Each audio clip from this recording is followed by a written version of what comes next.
boa tarde a todos. Muito obrigada por essa oportunidade de estar aqui com vocês, falando um pouquinho sobre o transtorno do espectro autista. A mensagem principal é: vamos tentar fazer o diagnóstico precoce, porque o diagnóstico precoce é o que realmente muda o destino dessas crianças e dessas famílias.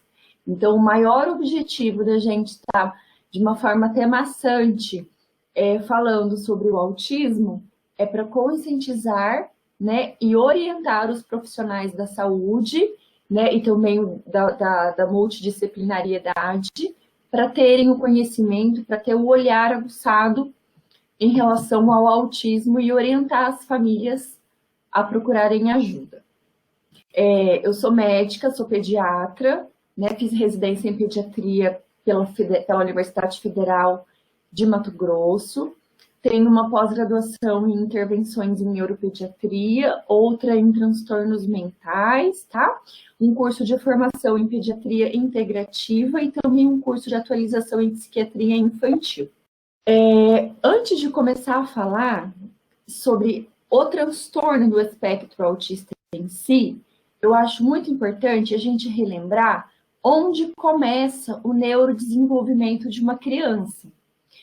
Na pediatria, a gente tem um termo que chama os primeiros 1000 dias, que começa lá no dia que ocorreu a fecundação, né, do papai e da mamãe, que fecundaram o neném, até o segundo aniversário dessa criança.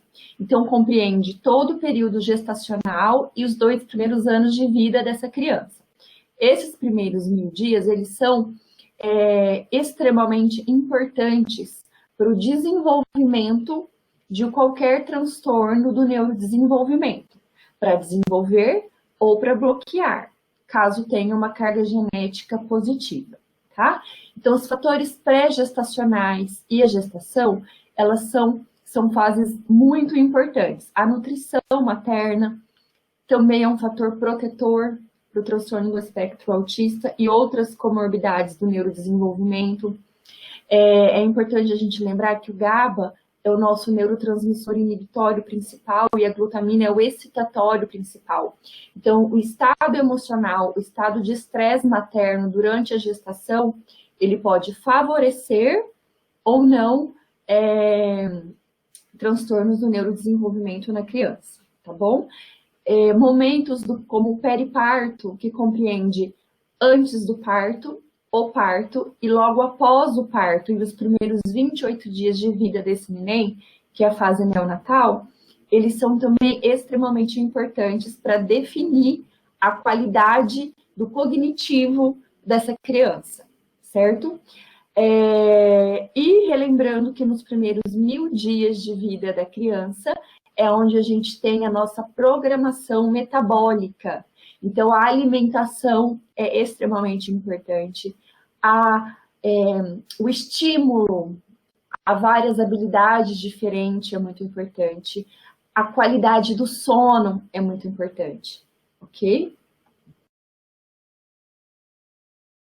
Bem, prematuridade, asfixia, é aquele neném que tem um pouquinho de falta de oxigênio no pós-parto, né? O neném que precisou ir para UTI, a desnutrição e distúrbios hormonais são fatores que podem influenciar no desenvolvimento de doenças do neurodesenvolvimento, inclusive do autista, se a criança tiver a carga genética positiva.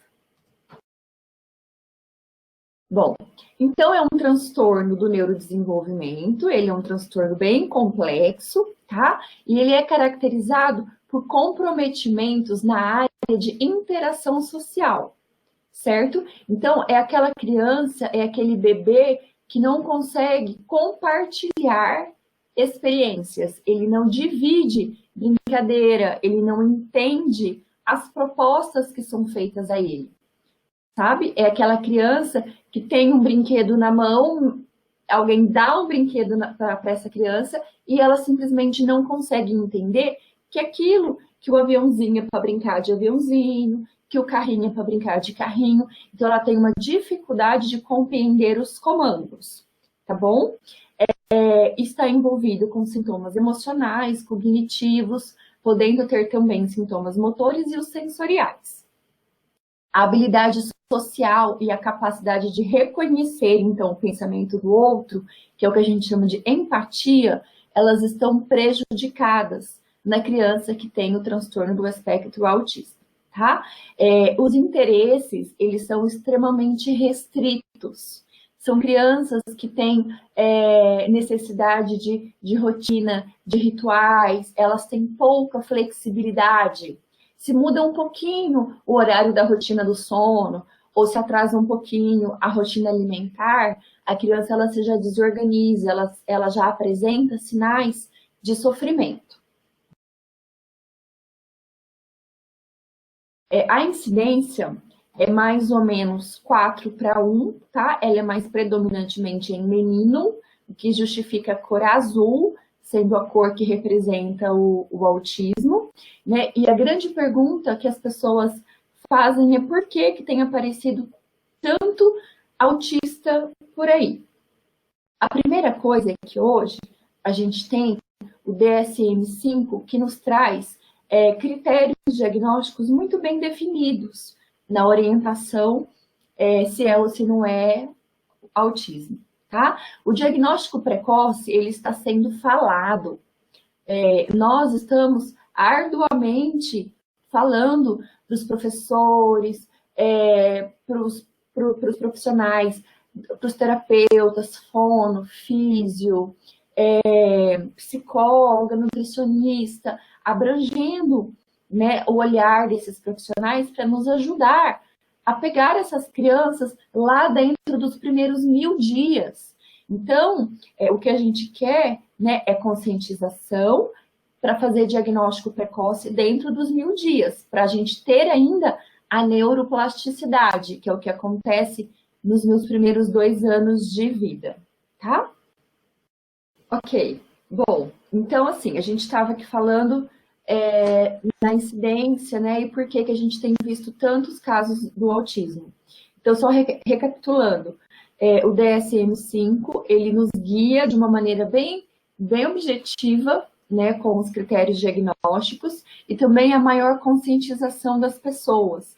Antigamente, as crianças que tinham qualquer transtorno do neurodesenvolvimento, qualquer síndrome genética, elas eram escondidas dentro de casa, né? E agora, com a ânsia do diagnóstico precoce, com a conscientização do diagnóstico precoce, os pais, eles estão mais conscientes e estão procurando ajuda, né? O que, consequentemente, aumentou um pouquinho a incidência do transtorno. O diagnóstico, ele é essencialmente clínico. A gente não tem nenhum exame que comprove, né, a existência do autismo. No protocolo, são feitos inúmeros exames, mas são exames para que sejam feitos diagnósticos diferenciais, tá? O autismo, ele é um diagnóstico de exclusão. Então, eu tenho que, primeiro, saber como está a saúde geral dessa criança, eu tenho que ver como é que está a função da tireoide dessa criança, a função renal, como é que estão os hormônios dessa criança, tá? Então, eu preciso fazer um rastreio geral da saúde desse pequeno, fazer um eletroencefalograma, se tiver algum atraso motor ou história de convulsões, fazer uma ressonância, fazer o cariótipo, o erro inato do metabolismo. Então, são exames mais para a gente afastar, né, os diagnósticos diferenciais. Não existe nenhum exame que comprove a existência do autismo. Ele é um diagnóstico clínico. E como eu falei anteriormente, a gente já tem critérios bem definidos, o que facilita bastante a condução desses casos. Os critérios, eles são divididos em 3 grandes grupos. Eu não vou ler o slide, tá? Eu apresentei para vocês, mas eu só vou comentá-los. O primeiro grande grupo fala sobre o atraso da linguagem no quesito comunicação social. Falar é diferente de interagir, tá? O que a gente quer é uma criança com 2 anos usando a fala como um instrumento de comunicação. Para mim não serve aquela fala de ecolalia, aquela fala repetitiva. Eu quero que uma criança fale: oi, bom dia, vem cá. Eu quero que a criança use a fala, a linguagem, como meio social, que ela responda, né, e que ela seja compreendida, tá? Então, isso é comunicação social, ok? A criança que tem a falha, né, que tem esse critério positivo para o transtorno, ela não consegue manter um diálogo com uma criança da mesma idade. Então, se você coloca uma criança de 3 anos com uma outra criança de 3 anos, você percebe que ela tem dificuldade de manter uma conversa, tá? É aquela criança que não consegue entender o que é proposto para ela. E é claro que isso deve ser feito respeitando a fase do neurodesenvolvimento dessa criança, respeitando os seus limites genéticos, né, o seu nível de estímulo, de demanda social que essa criança apresenta. O grupo número 2, que é o critério 2, ele fala sobre as estereotipias, que são aqueles movimentos em que a criança faz para se autoestimular ou para se reorganizar.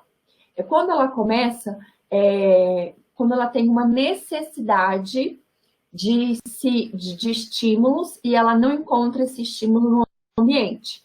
Aí ela começa a andar na ponta do pé, fazer os movimentos de abanar, rodar em torno do mesmo eixo, numa tentativa de se autoestimular, ou também de se reorganizar.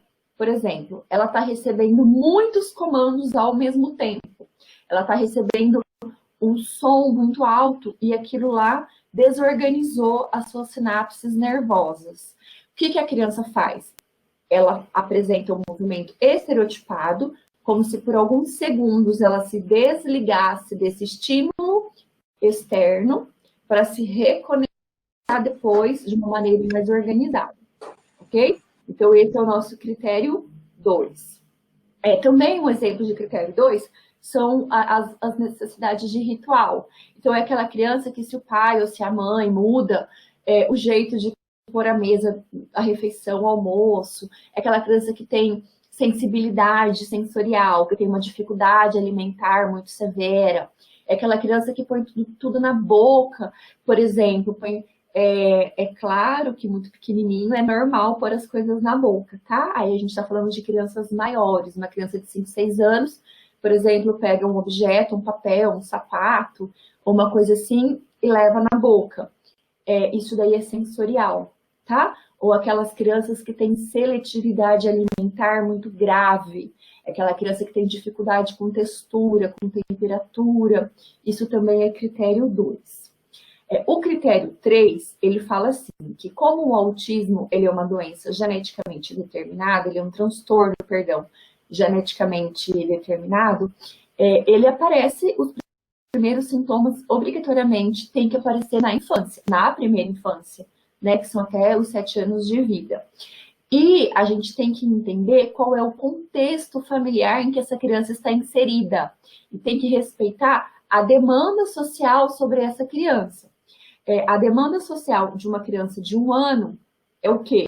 É dormir, comer e mamar, né? E começar a linguagem. Uma criança de 3 anos, ela já tem que estar desfraldada, ela já tem que estar com uma linguagem bem definida, ela já tem que estar fazendo xixi, cocô, com pouco suporte, né? Então, assim, a demanda social, ela precisa ser levada em consideração. Às vezes, a criança de 1 ano e meio, 2 anos, ainda não tem sintomas autísticos, porque ela ainda não foi, estimulada, ela não foi cobrada, né? Uma criança de 7 anos, ela tem que aprender a ler, escrever, somar, subtrair, aprender um novo idioma, ela tem que tomar banho sozinha, escovar dente sozinha. Então, quanto maior a demanda social, mais evidente ficam os sintomas, tá? Na prática clínica, está sendo muito comum este ano chegar lá no meu consultório crianças de 8 anos que que estão dentro do transtorno e são autistas muito leves e que os sintomas vieram à tona agora, né? Que a criança já precisa ir para a escola, ter aquela rotina escolar mais bem estabelecida, né? Melhor estabelecida. E aí os sintomas acabam ficando mais evidentes. Bom, então resumindo, né? O autismo, ele significa déficits de interação social, déficit de linguagem e alterações do padrão de comportamento. Este aqui é o símbolo do autismo, né? São essas pecinhas que se encaixam. E por que a gente usa pecinhas de quebra-cabeça e em algumas cenas a gente percebe que tem ausência de uma pecinha? Isso aqui representa a falta da empatia que existe dentro do espectro autista, tá? É como se o neurônio espelho, que é o neurônio que tem a característica, que tem a habilidade da empatia, estivesse faltando dentro dessas crianças. Ou não existisse, ou não está funcionando adequadamente, tá? Quando a gente faz um diagnóstico de TEA, a gente precisa saber qual é o grau de comprometimento, tá? E esse grau, ele varia conforme o suporte que essa criança demanda. Ela requer um pequeno suporte, nível 1. Ela requer um suporte moderado, com poucos estímulos, com estímulos moderados, ela vai bem, ou ela é uma criança que precisa de muito suporte? Aí ela vai para o nível 3. Bom, então reforçando que o autismo, ele é uma situação, uma condição geneticamente determinada, né, influenciada pelo meio externo, pela fase pré-concepcional, gestacional, periparto e nos primeiros 2 anos de vida, que são os nossos primeiros 1000 dias, que é onde acontece a nossa programação metabólica, é onde a gente tem neuroplasticidade, a gente tem célula neuronal se multiplicando em alta velocidade. Então, se a gente tem deficiências nessa fase, a gente consegue estimular essa criança e tem um resultado muito melhor do que se a gente ficar aí esperando 3, 4, 5 anos e passar dessa fase tão importante que são os primeiros 1000 dias. Bom, então é uma doença de base genética, tá? Tem um fenótipo variado e complexo. Sobre esse fenótipo variado, eu queria dizer assim que eu gosto de comparar o autismo, sabe que tem lá várias cores, né? Mas a gente tem dificuldade de limitar onde começa e onde termina cada cor, certo? Então a gente nunca vai ter um autista igual ao outro. Por mais que eles tenham a mesma idade, o mesmo sexo e o mesmo diagnóstico, cada um tem intensidade diferentes de habilidades e de dificuldades. Então, 2 crianças podem ter as mesmas dificuldades, mas a intensidade dessa dificuldade, ela é variada. Então, o autismo, ele é um espectro, como o arco-íris. Então, a gente não deve comparar crianças autísticas, crianças que são autistas, porque elas nunca vão ser iguais. E a abordagem, ela tem que ser individualizada, caso a caso, ok? Então, assim, estão sendo feitos vários estudos para mostrar de onde vem esse acidente genético, né? Hoje se sabe que não é só um gene, e que são muitos genes que sofreram algum tipo de acidente genético para se tornarem um gatilho, para se tornarem a carga genética positiva para o desenvolvimento do transtorno. E é uma doença crônica, ou seja, uma doença que não tem cura, mas que tem segmento, que tem controle, né? Controle de sintomas e sinais. Sobre a teoria da mente cega. A teoria da mente cega é justamente a dificuldade de compreender os comandos, a dificuldade de compreender a empatia, tá? É uma falha de conectividade, é uma incapacidade de compreensão, é o meu neurônio espelho não funcionando adequadamente. Dentro do nosso cérebro existem as conexões nervosas, que são as sinapses, que um neurônio manda para o outro e assim sucessivamente.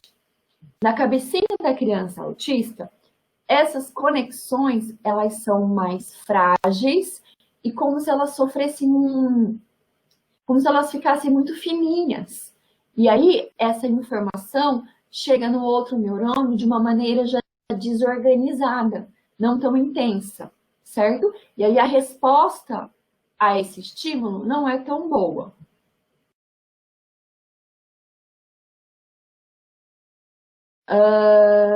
Bom, aqui o neurônio espelho, tá? O neurônio espelho, então, é o que nos dá a capacidade de compreender o que o outro pensa, é compreender a intenção do outro, tá?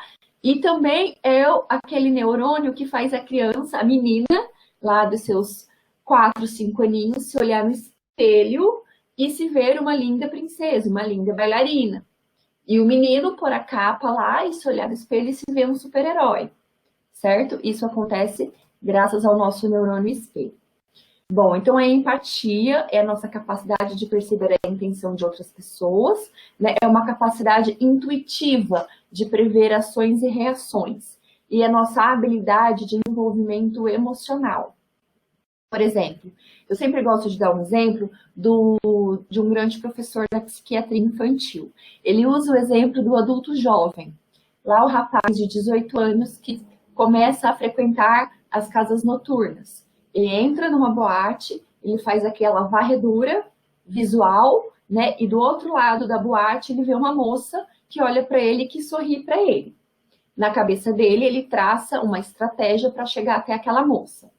Ao decorrer da noite, ele consegue se aproximar dessa moça. Quando ele está a 2 metros dessa moça, essa moça vira para o outro lado, abraça um outro rapaz. Esse rapaz, que queria se aproximar dela, ele para e ele tem 2 alternativas. Ele vira para o outro lado, disfarça e sai de cena, né? Ou ele continua a aproximação correndo o risco de ter um problema, certo? O adolescente, o adulto jovem que está dentro do espectro autista, ele não consegue ter essa flexibilidade de ação e reação. Se ele traçou na cabeça dele, eu vou chegar próximo daquela moça, ele vai chegar. E ele não consegue se reorganizar rapidamente frente aos imprevistos, né? Então, se a moça abraçou e deu um beijo em outro rapaz, aquilo para ele não tem muito significado. Ele vai continuar com a ideia dele de se aproximar com essa moça, ok? Então, isso é a falta de empatia que acontece dentro do transtorno. Agora, eu vou começar a falar sobre os sinais de alerta, tá? Então, nos primeiros anos de vida, nós temos sinais de alerta, tá? Para cada fase, pequenos sinais que são sugestivos do transtorno do espectro autista.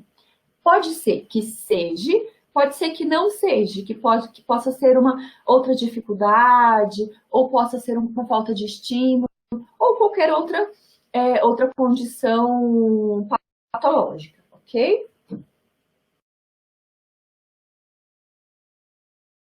Dentro dos primeiros 3 meses de vida, nós temos de principal a amamentação, né? A amamentação, ela tá ali a todo vapor. Então, o que é considerado um sinal de alerta para um neném tão pequenininho? A ausência do olhar mãe-neném durante a amamentação. Mesmo que por algum motivo essa mãe não consiga ou não possa amamentar no seio materno, ela vai estar alimentando o seu bebê com outro leite. E esse contato alimentar, nutricional, sobrevivência, mãe e neném, ele é muito importante. Então, a ausência desse contato visual é um sinal de alerta, é uma carta na manga, tá? Aquele bebê que é muito irritado, sem causa aparente, ou sem nenhuma outra causa que justifique, tá? Por exemplo, não é refluxo, não é cólica, não é fralda suja, não é dor, não é febre, não é vacina, é aquele neném muito irritado. Qual que é o nível de consciência normal para um neném de 0 a 3 meses? É um neném que tem um choro, mas é facilmente acalentável pela mãe, pelo pai, pelo cuidador, ou é um neném calmo, mas um neném reativo. Bate o palmo, o neném, opa, reage, tá?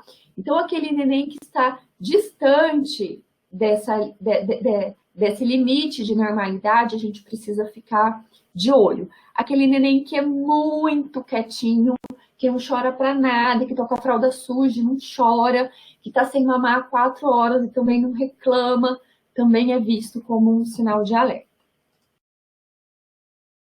Entre 4 e 6 meses, a gente tem como sinal de preocupação, ausência de vocalização. Então, com um neném de 4, 5 meses, ele já começa a soltar sons pela boca, né? Os sons guturais, aqueles sonzinhos de garganta, né? Tem mãe que fala assim, ele já tá tentando gritar. Ótimo, parabéns, é isso mesmo que eu quero, tá? Então, a ausência dessa vocalização é um sinal de alerta. É aquele neném que não procura a voz humana, é aquele olhar vago, aquele olhar não receptivo, é aquele neném que não procura o olho do seu cuidador, tá? É aquele neném que não dá aquela gargalhada gostosa quando é estimulado, tá? E aquela dificuldade severa de dormir. Então, espera-se que um neném de 4, 5 a 6 meses, não, dormir a noite inteira não, mas que já tenha um padrão de sono mais organizado, tá? E aí, você vê aquela família completamente exausta, aquela família completamente desorientada, porque o neném não dorme desde que nasceu, tem aquele sono picado de 40 a 40 minutos, acorda chorando, também é um sinal de alerta, tá? A gente não está falando em diagnóstico, a gente está falando em sinal de alerta. Diagnósticos são lá aqueles critérios, aqueles 3 critérios grandes que eu falei no começo da aula.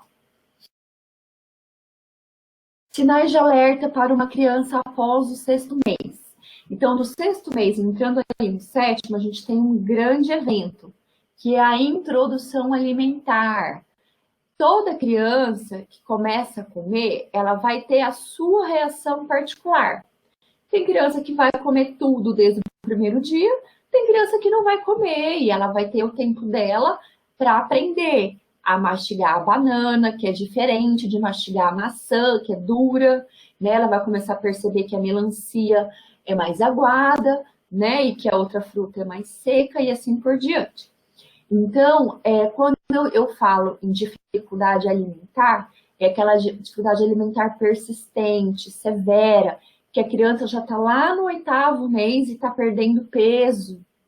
A criança fica pálida, a criança fica visualmente adoecida porque não está ingerindo micronutrientes em quantidade necessária, tá? Então, não é aquela fase de introdução alimentar que é normal de toda criança. É aquela dificuldade persistente, né, com prejuízo realmente na saúde da criança. Não balbuciar. Então, uma criança nesses meses já tem que emitir lá, lá, lá, lá, blá, blá, blá, blá, né? Já tem que lalar, que a gente fala, né? Balbuciar. E a ausência desse balbucio é um sinal de alerta. Uma coisa importante. Qual que é a linguagem de um bebezinho de 3 meses? O choro, né? Qual que é a linguagem de um bebê de 7, 8, 9 meses? Choro, risada e o balbucio. Então, aí eu já começo a ter atraso de comunicação. Entendem por que a linguagem é tão importante para característica e para diagnóstico de transtorno do espectro autista? Nessa faixa etária, a criança ela já precisa ter o movimento de levar a mão na linha média do corpo bem definido, tá? Então, não levar essas mãos na linha média também é um fator de risco, também é um sinal de alerta, tá? E não olhar quando é chamado. Então, o pai chega e fala, João, espera-se que essa criança olhe procurando quem o chamou. Isso é o normal, tá? Então, a ausência dessa procura pela voz humana é um fator de alerta. Nessa faixa etária também é muito importante que a criança prefira brincar com pessoas do que com brinquedos. Então, aquela criança que prefere brincar só com brinquedo, que não se importa se está sozinha ou não ali, não é legal, tá? É um sinal de alerta. A criança pequena, ela precisa, ela tem que querer a presença do cuidador, ou do irmão mais velho, ou da babá, da mãe, do pai, da avó, de uma pessoa, certo? Um grande sinal de alerta, a ausência de 3 palavras simples com 1 ano de vida, tá? Então, o que é palavra simples? É mamãe, direcionado para a mãe. É o papai, direcionado para o pai. É aga, vovó. A palavra em si não precisa ser pronunciada adequadamente, mas ela tem que ter um significado adequado, ok? Não apontar para pedir as coisas, tá? Então a gente sempre pede para deixar os brinquedos preferidos da criança no alto, para estimular que a criança peça, tá? E também a dificuldade alimentar severa e persistente. É aquela criança que não aceita alimentos novos, ok? E entre o 1 ano e o 2º ano de vida, tá? Nesse ano aqui, é o ano em que os pais costumam procurar ajuda, tá? Lembrando que o diagnóstico precoce é o que muda a história dessas crianças. Bom, então é uma criança que brinca com os objetos, com os brinquedos de uma maneira inapropriada. Você dá o carrinho para ela, ela não entende que o carrinho é para fazer brum, brum, né? Ela usa o carrinho para uma outra coisa, ou ela fica girando a roda do carrinho, tá? Você dá a bola para a criança, ela não entende que é para jogar para o outro. Ela pega a bola, por exemplo, abraça e por ali ela fica.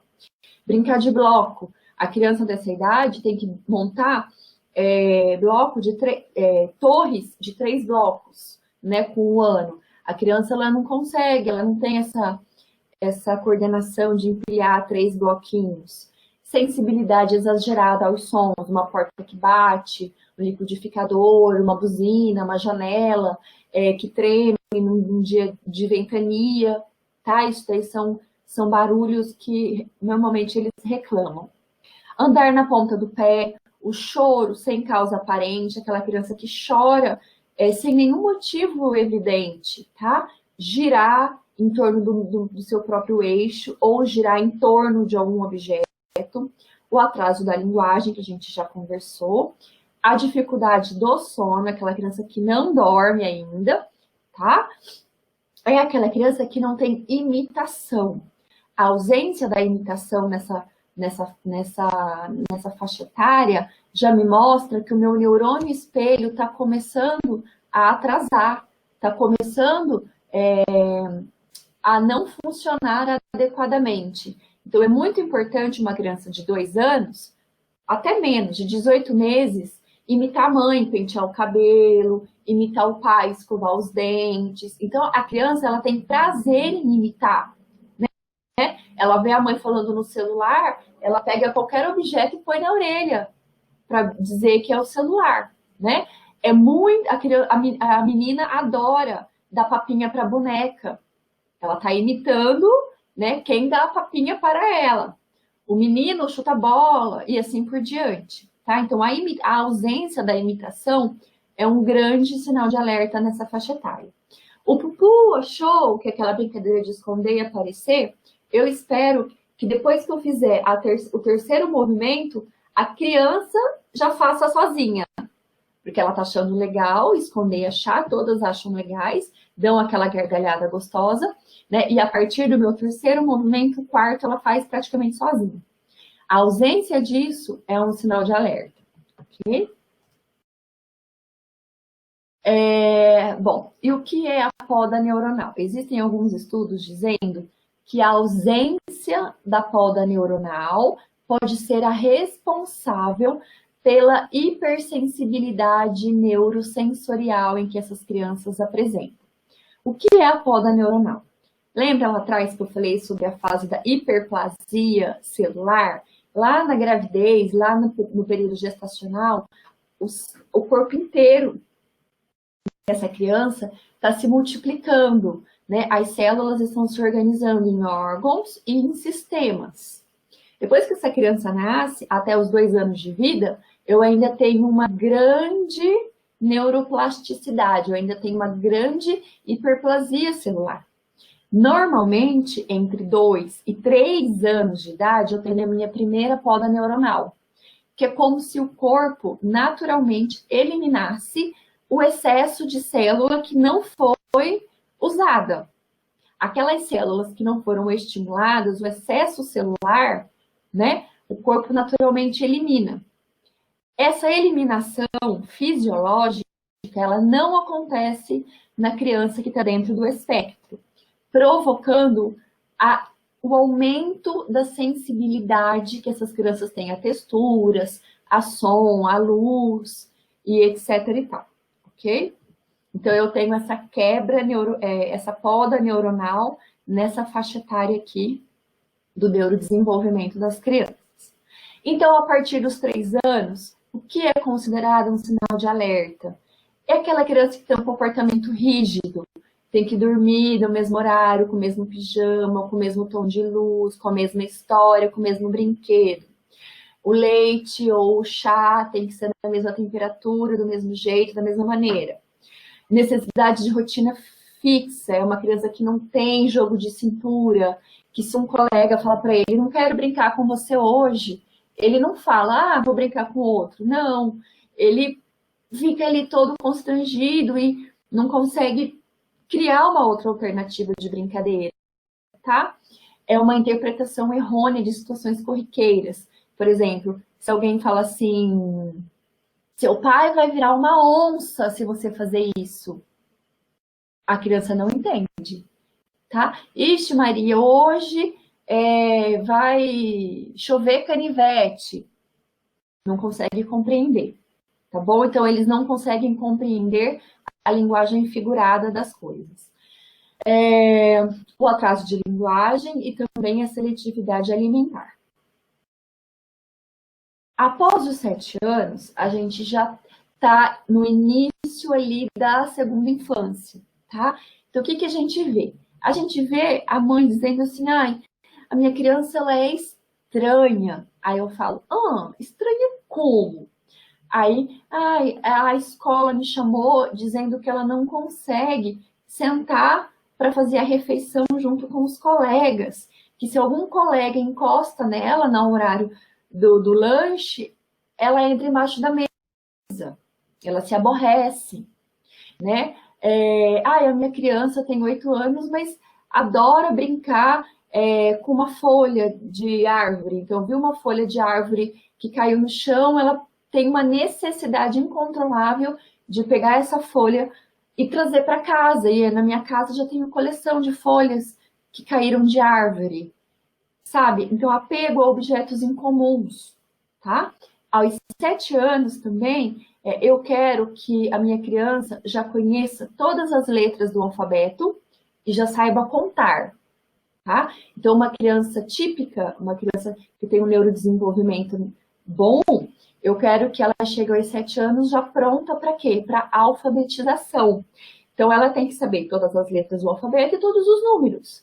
E aí, agora, ela vai aprender a escrever frases, escrever dentro de um contexto, ela vai aprender a somar, a subtrair, vai começar a falar de geografia, história e assim por diante, né?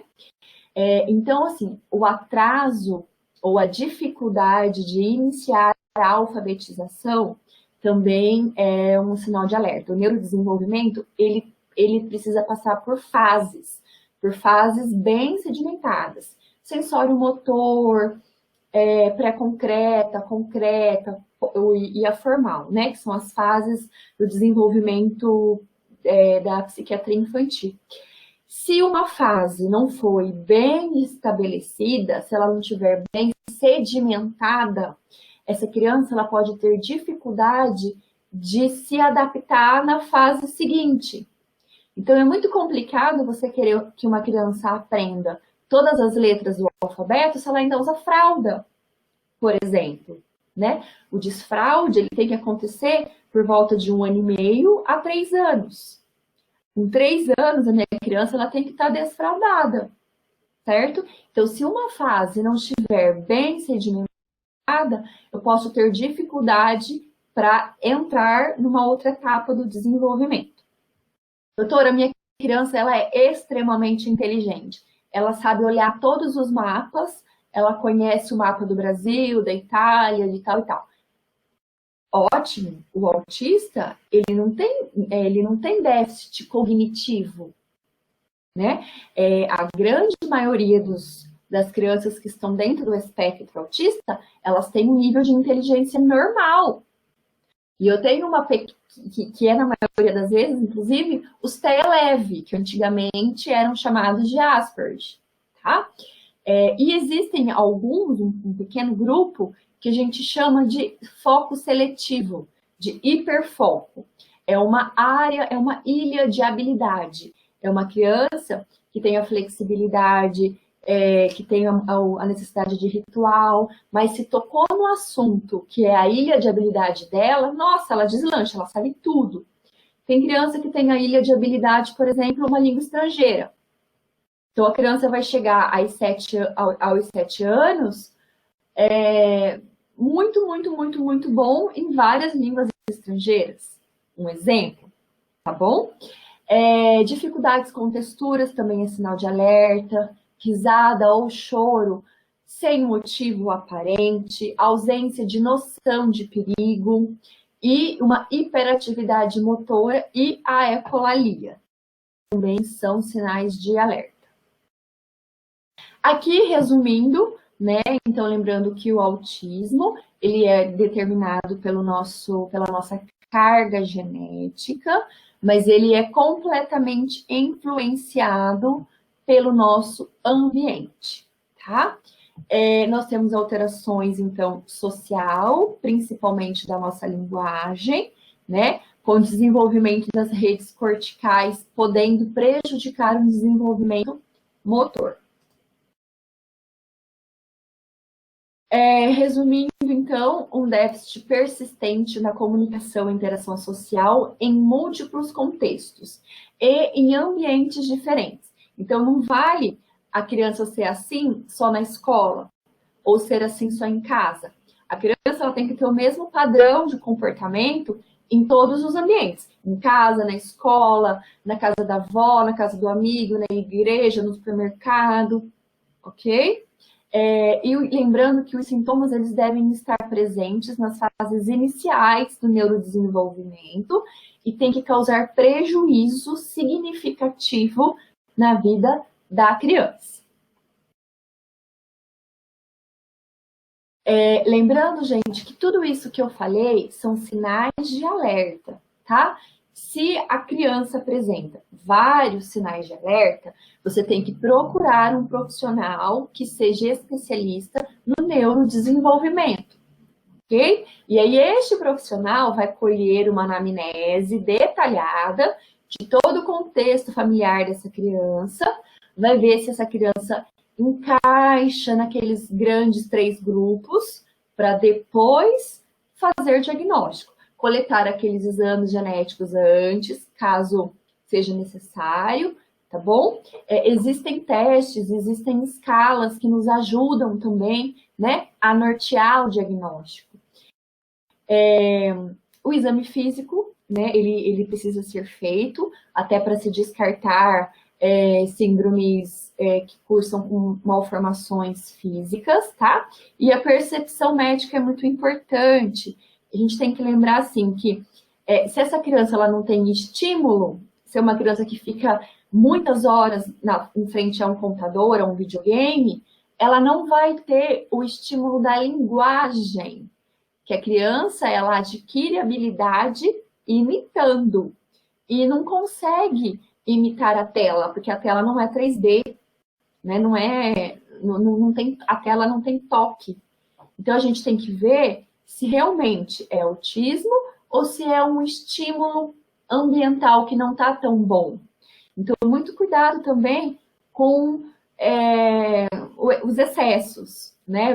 A gente tem que ser ponderar bem caso a caso. Por isso que eu falo que o autismo, ele tem que ser individual, sempre, desde o início até o princípio. E qual que é a melhor fase para se pesquisar autismo em criança? A Sociedade Brasileira de Pediatria já soltou um documento, um documento científico mesmo, oficial, se não me engano, há uns 2 anos atrás, dizendo que toda criança, por volta de 1 ano e 6 meses, ou seja, 1 ano e meio, deve passar por uma triagem para o autismo. Tá? Então, isso já é bem definido pela Sociedade Brasileira de Pediatria. Se quem está fazendo essa triagem achar que existem sinais de alerta, aí a criança deve ser encaminhada para um profissional que faça o segmento do neurodesenvolvimento mesmo, ok?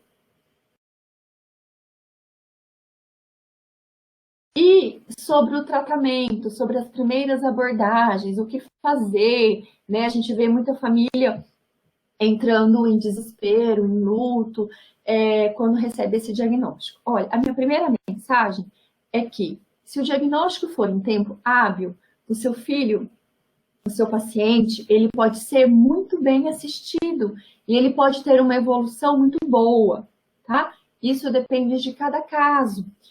Lembra lá atrás, quando eu disse que ele é um arco-íris? Um autismo, ele pode ser leve, moderado ou grave. E isso é um vai e vem, isso não é fixo, tá? Então, se no momento do diagnóstico eu tenho um autismo moderado, se eu começar a intervenção, se eu começar a direcionar esse paciente, daqui a um tempo ele pode se tornar um autista leve. E vice-versa, né? Se ele é um autista leve, que não é trabalhado, que não é direcionado, que não faz as terapias direitinho, ele pode evoluir de uma maneira não tão boa e se tornar um autismo moderado a grave. Então, isso é um vai e vem, não é fixo, ok? E qual que é o nosso maior objetivo? É que a criança chegue aos 2 anos falando, que a criança chegue aos 7 anos pronta para alfabetização, que ela chegue aos 15 anos pronta para se preparar para o vestibular, que aos 20 ela esteja na faculdade, que ela namore, que ela case, que ela tenha filhos. Ou seja, que cresça um indivíduo saudável, independente, né? O que os pais dos autistas querem é que eles cresçam com autonomia, né? E para que a gente consiga isso, as intervenções têm que acontecer lá atrás, lá comigo, lá nos primeiros anos de vida, lá na infância, tá? Então, o tratamento, ele deve ser multidisciplinar, tá? O tratamento do transtorno do espectro autista, ele envolve várias especialidades. Ele precisa da fonoaudiologia, da terapia ocupacional, psicólogo, eu diria que no primeiro momento é mais para os pais saberem como lidar com cada situação, como abordar cada situação, ok? E se a criança for maior, aí sim a criança também pode ir para o psicólogo. Fisioterapia, caso tenha atraso motor. Nutricionista é muitíssimo importante, porque tem muitos TEAs que têm seletividade alimentar muito severa, tá? E as demais terapias lúdicas que estimulam muito o cognitivo, como ecoterapia, musicoterapia, e a gente tem várias outras alternativas que são lúdicas, que são muito legais para as crianças pequenas, tá? E sobre o tratamento medicamentoso. O tratamento com remédio, ele é feito baseado no comprometimento funcional dessa criança. Essa criança, ela tem prejuízo escolar, ela já está na fase escolar, ela não está conseguindo ser alfabetizada porque ela está muito agitada, muito desorganizada, talvez mereça uma medicaçãozinha. Mas a grande maioria isso não acontece, tá? A medicação é o último, a gente só usa em extrema necessidade, tá? Se essa criança ela tá indo bem, ela tá falando, ela tá andando, ela tá indo na escola, ela tá se desenvolvendo, ela tá evoluindo, talvez eu não precise de medicação, só de terapia, tá? Então, sempre multidisciplinar, sempre terapia. Tratamento medicamentoso? Talvez, conforme a necessidade, tá? Conforme o estágio do neurodesenvolvimento. Uma criança de 2 anos não vai para a escola. Então, na grande maioria das vezes, né, não precisa de medicamento. Talvez uma fitoterapia, né, talvez uma suplementação para otimizar as minhas células, para dar energia nas minhas células, né, manter o nível de zinco adequado, nível de vitamina D adequada. Talvez ensinar a mãe que 100 miligramas ali de extrato de passiflora, né, vai ajudar a criança a ter um soninho mais tranquilo, certo? Então, pequenas estratégias para otimizar as terapias dessa criança, certo? Obrigada, era isso que eu queria falar para vocês. Essa era a minha mensagem: diagnóstico precoce e multidisciplinariedade. Obrigada. Se a neuropediatra consegue definir o diagnóstico, né, em crianças de entre 1 ano e 1 ano e meio. A autista para uma criança de 1 ano de idade, 1 ano e meio. O Cleide, fechar diagnóstico de uma criança de 1 ano e entre 1 ano e 1 ano e meio, não é fácil, tá? Primeiro, essa criança, ela precisa ser estimulada. Então, a primeira coisa que a gente tem que fazer, quando uma mãe que tem uma criança nessa idade que nos procura, a gente primeiro tem que fazer uma varredura dessa família. Como é que foi o primeiro ano de vida dessa criança? Para eu encontrar subsídios, né, para justificar estereotipia, atraso de fala, né, que seriam os sinais de alerta para essa idade, ausência de apontar e tudo mais. Então, o que eu percebo? Que não é uma fase fácil de se fechar diagnóstico, mas é possível. Dependendo do grau que essa criança se encontra, dependendo da apresentação dos seus sinais, né? É possível, mas não é fácil. Então, na minha opinião, qual seria uma conduta legal? É iniciar o acompanhamento. Faz uma primeira avaliação, orientar os pais. Eu não consigo saber se você é profissional da saúde ou se você é mãe. Mas, enfim, independente disso, orientar o pai, orientar a mãe, como otimizar, né, o desenvolvimento saudável dessa criança. Tirar a tela, regular a rotina de sono, ensinar a fazer brincadeira lúdica, brincar de massinha, brincar de bloquinho, fazer variações de atividades, tá? Eu não sei nem se eu posso falar isso, mas lá no meu canal do YouTube tem um monte de vídeo que ensina os pais a falarem isso. Depois, se vocês quiserem, tá? Então, tem atividades lá que orientam isso.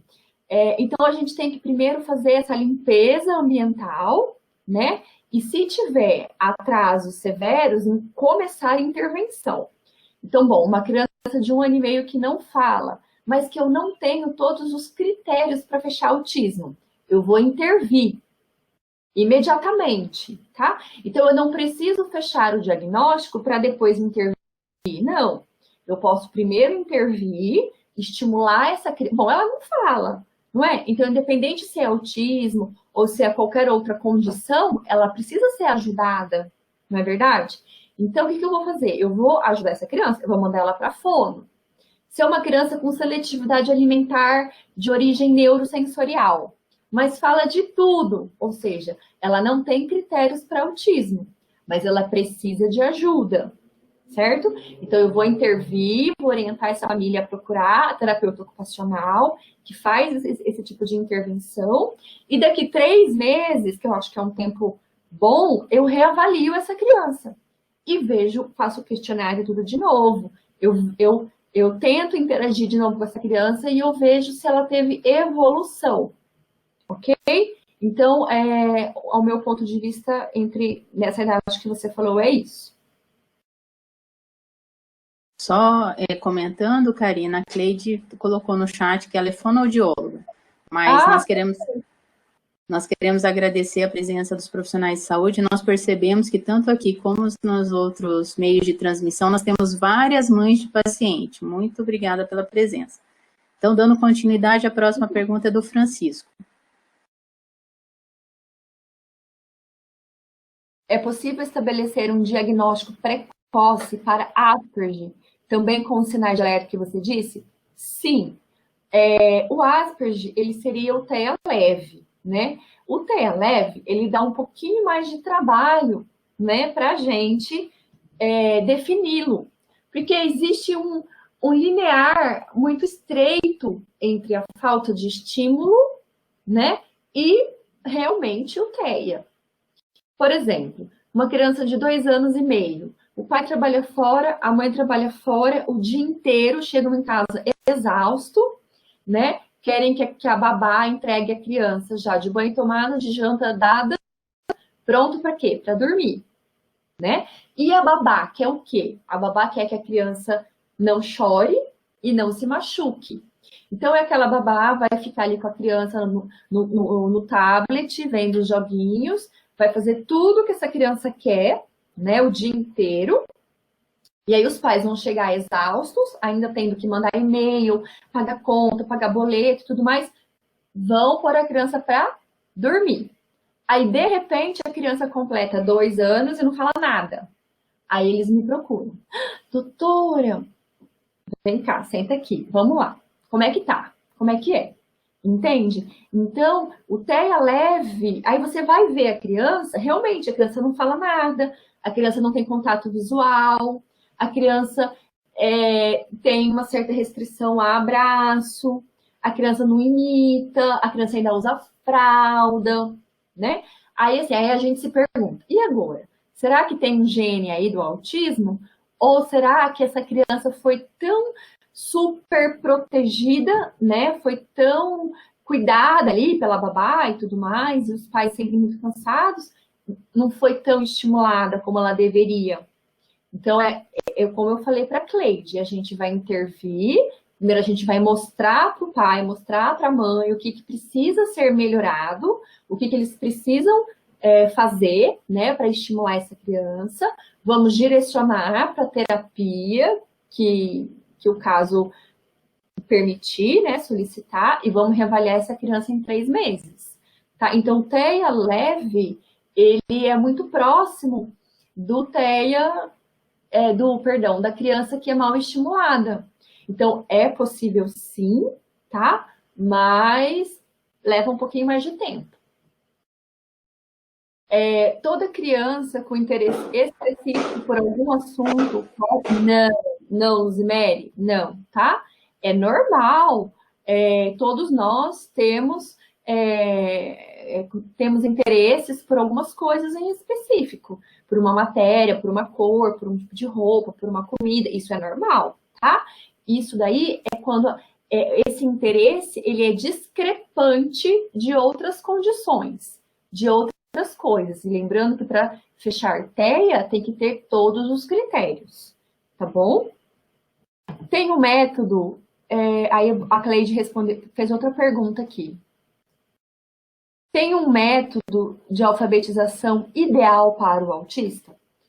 Olha, eu não gosto de usar o termo ideal. Eu gosto de usar o termo para o autista. Eu gosto de usar o termo ideal para o seu filho, para o seu caso, tá?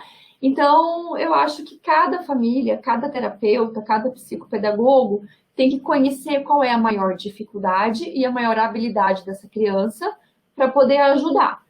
É muito ruim colocar todo mundo no mesmo saco, assim, sabe? Eu acho que a gente perde muito. Então, tanto o estímulo como o direcionamento tem que ser realmente individualizado. Os profissionais das unidades básicas de saúde estão preparados para o diagnóstico precoce? precoce? Olha, eu creio que existe já treinamento para isso, tá bom? Eu sei que existe o grupo da AMA, que eles fazem treinamento com psicopedagogas e com profissionais que têm interesse nisso, né? Eu acho que a rede básica, ela é muito importante, ela precisa estar preparada, tá bom? E quanto mais programas, quanto mais aulas como essa, né? Quanto mais pessoas falando em diagnóstico precoce, dando instruções para os colegas da unidade básica, eu acho que os mais beneficiados vão ser as famílias e suas crianças, tá? Então, acho que é possível, sim, todo mundo estar bem preparado para o diagnóstico do autismo. É claro que para fechar diagnóstico, vai ter que encaminhar para o profissional que realmente trabalhe com isso, tá bom? Obrigada, a Isabela disse parabéns, doutora, muito obrigada. Registro da atividade, parabéns, obrigada. Gostaria que a doutora Karina retornasse aos sinais de alerta de 1 a 2 anos, principalmente com respeito ao sono. Bom, o sono, ele tem um circuito, né? O sono, a gente tem um mecanismo neurológico próprio do sono, tá? Essa maquinaria do sono, ela está bem estabelecida por volta de 9 meses a 10 meses de vida, um ano, vamos supor. Quando a gente fala em dificuldade de sono, é aquela criança que tem aquele sono agitadíssimo, que se bate a noite inteira, ou que tem uma dificuldade enorme em adormecer, tá? É aquela criança que chora dormindo, que fala dormindo, e que isso é uma rotina, tá? É claro que se uma criança pequena mudar de casa, os pais se divorciarem, mudar de babá, o pai ou a mãe viajar, mudar o contexto de rotina, essa criança, ela tem motivo para ter alteração de sono. Não é desse sono que eu estou falando. Estou falando daquele sono que é para sempre ruim, para sempre não regenerador. É aquela criança que acorda irritada, indisposta, porque ela não conseguiu dormir. Tá bom? Então, é isso que eu quis dizer com sono nessa faixa etária. Como lidar com resistência ao tratamento odontológico por um paciente com TEA? Bom, Letícia, depende do grau do TEA, tá? Que a gente está falando. Existe a odontologia hospitalar, tá? São profissionais da odontologia, né, que fazem aquela residência multi para tratar as crianças com sedação. Então, se a gente tem uma criança que está dentro do TEA grave e que não tem mesmo como fazer uma obturação, fazer uma limpeza, né, pela dificuldade do dia a dia com essa criança, talvez seja uma boa alternativa, né?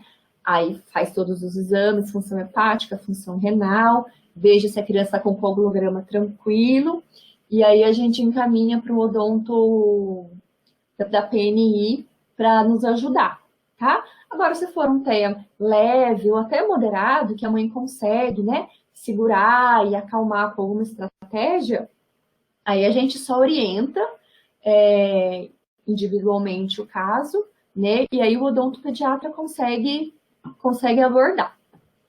Agora a pergunta da Rosilene. As escolas particulares do governo devem adaptar o conteúdo escolar para autistas? Meu filho tem 9 anos e está na 4ª série. Nessa pandemia, com a ausência de aulas presenciais, está havendo muito prejuízo no aprendizado. Rosilene, olha, o que eu vou te responder é a minha visão médica, tá? Talvez um pedagogo tenha uma outra visão, tá? Então, a gente teria que sentar e discutir isso junto, tá bom? Mas a minha opinião é que não deve se adaptar ou facilitar, né, para a criança autista. Porque se a gente fazer isso, a gente não vai estar preparando essa criança para a vida, não é verdade? Então, assim, dependendo do grau do autismo que tem a sua criança, ele tem que ser estimulado como qualquer outra criança. Talvez o tempo dele seja um pouquinho maior do que o tempo de outras crianças da mesma idade, tá? Mas o que a gente quer é que ele seja alfabetizado como outras crianças da mesma idade, certo? Então, talvez programar estratégias direcionadas para o seu caso, ok? Mas eu não concordo muito em adaptar o conteúdo escolar para crianças que estão dentro do transtorno. Eu quero mais estimular, eu quero mais pôr eles para frente, né? Enfim, é isso, tá? Se você quiser depois discutir mais sobre isso, eu estou à disposição. E é claro que nessa pandemia, né, com a escola parada, a terapia parada, tudo ficou mais difícil, né? Tudo, enfim, vamos ver até quando isso vai durar. Mas eu entendo a sua angústia, né? Na pandemia está sendo muito ruim para as crianças que têm autismo. Tá. A Miriam Lacerda pergunta: qual a probabilidade de um irmão gêmeo desse autista também ter o transtorno? Gêmeos bivitelinos. Tem um casal de gêmeos e o menino tem autismo. Ela fala ainda que fez uma avaliação com a neuropsicóloga e ela colocou o TEA leve, porém o psiquiatra não concordou muito. Entendi. Gira em torno de 80%, tá? Então, em gêmeos monozigóticos, a chance de ter é em torno de 80%. Porém, lembra que eu falei lá atrás que é influenciada pelo ambiente? Isso é epigenética, tá? Isso é modulação neuronal. Então, como que dois gêmeos com a carga genética idêntica, um é mais sorridente, o outro é mais sério, um tem mais humor, o outro é mais irritado, não são diferentes? Porque a vivência ambiental de cada um influencia na nossa manifestação genética, tá? Então, tem uma grande probabilidade do outro irmão também também estar dentro do transtorno, mas não é de 100%, tá bom? Então, isso daí tem que ser avaliado também. Então, realmente é grande, mas não é 100%. Gira em torno dos 80%. Certo. A outra pergunta que nós temos é do D'Artagnan Adams. Não sei se entendi bem, mas se o TEA não é comprovado em exames, como entender que possui causas genéticas? Porque isso daí, quando a gente fala que não tem exames acessíveis a nós, né, médicos e pacientes. As pessoas que só estudam lá nos outros países, né, e aqui no Brasil, onde só se fazem pesquisas, né, lá fora muito mais adiante do que aqui no nosso país, isso daí são testes de laboratório, né, isso daí é a nível in vitro, a nível de células de animais, entendeu? Que são feitos as percepções em genes humanos só in vitro. A gente não viu isso em nós humanos, entende? Não sei se eu consegui te explicar. Não existe nenhum exame que eu possa solicitar, né, que lá vem autismo.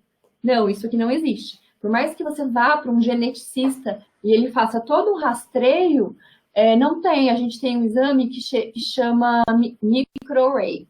É o mapeamento genético. E nem nesse, que é um exame bem caro, pouco acessível e tal, é um dos que a gente tem de mais completo, nem ele não mostra que a criança é autista. Ele diz que a criança não é portadora de outras doenças. Entendeu? Então, assim, o exame realmente não está disponível para a população. Ele existe mesmo só para pesquisas e está bem longe da nossa realidade. Karina, a Miriam, ela faz uma consideração aqui em relação à resposta, que os gêmeos dela são bivitelinos. Ela quer saber em relação à probabilidade de um irmão gêmeo desse autista também ter o transtorno. Eles são bivitelínicos, então. Isso. É menos de 50%. Bivitelínicos é menos de 50%, tá? Ok. Então, E uni é mais de 80%. É em torno de 80%. Ok. 80%. Respondido, então, Miriam. O Alberto fez uma pergunta aqui. Como atuar na orientação de famílias em situação de vulnerabilidade social? Alberto, é bastante complicado, tá? Por conta que essas crianças, elas não precisam de uma terapia, elas precisam de inúmeras, né? Elas precisam de fono 2 vezes na semana, TO de 2 a 3 vezes na semana. Então, realmente é uma situação governamental, né? É muito difícil, a gente tem que ensinar, empoderar os pais o máximo possível, né? Para que os pais possam estimular a criança dentro de casa, mas é uma situação que, infelizmente, ele meio que foge do nosso controle médico, né?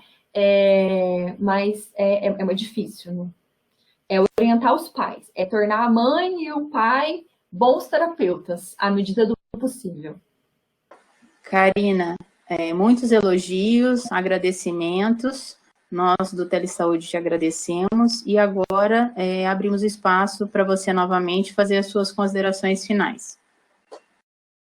Eu que agradeço, muito obrigada. Falar do autismo é um assunto que me deixa muito feliz, né? A gente tem que falar mesmo para conscientizar as pessoas. Eu estou à disposição para outras aulas sobre neurodesenvolvimento infantil. Minha paixão falar de neurodesenvolvimento infantil. Então, eu estou à disposição no que vocês precisarem, tá bom? Eu sou teleconsultora, então podem contar comigo. E obrigada pela presença de todo mundo. Eu vi que tiveram mais de 40 pessoas assistindo, né? Muito obrigada.